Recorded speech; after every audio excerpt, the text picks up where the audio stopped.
Meanwhile in China the real estate sector is in a slump. A few years back Beijing bet everything on real estate. It was their growth engine. Real estate delivered up to 30% of China's growth, but a few months back the entire sector collapsed. Developers started defaulting on their debt and left thousands of home buyers in the lurch. Until now the impact of this collapse was limited to China. But now it's being felt beyond its borders. Like in Malaysia, they have a Chinese ghost city in Malaysia, a $100 billion luxury project that has tanked. Most apartments are sitting empty and the buyers seem to have no recourse. Here's a report. It promised to be a paradise in southern Malaysia. The structures are built on reclaimed islands surrounded by luxury facilities. There's a water park, a garden maze, a beach, a shopping mall, and a golf course. Everything that you can wish for. The forest city was supposed to have it, but the project failed to take off today. The forest city is called a ghost town.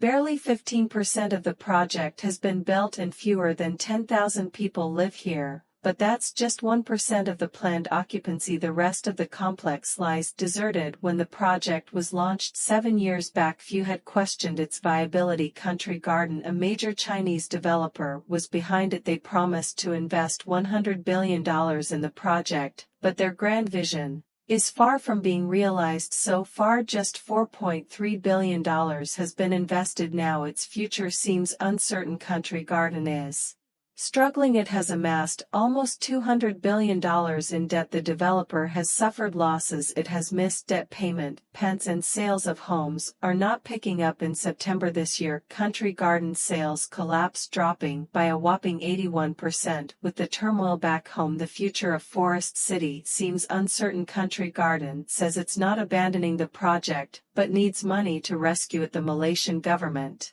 has stepped in. A few months ago, they made some announcements. A special financial zone was created in Forest City. Visitors have been promised special perks like a special income tax rate and multiple entry visas. Malaysia may need to do more than that. It needs money and investment to flow towards Forest City. Chinese developers might struggle to provide that. Reports say they owe as much as $390 billion. These are unpaid bills from operations. Then there are the loans. Country Garden owes over $190 billion. Evergrande is another developer in distress. It owes a whopping $340 billion.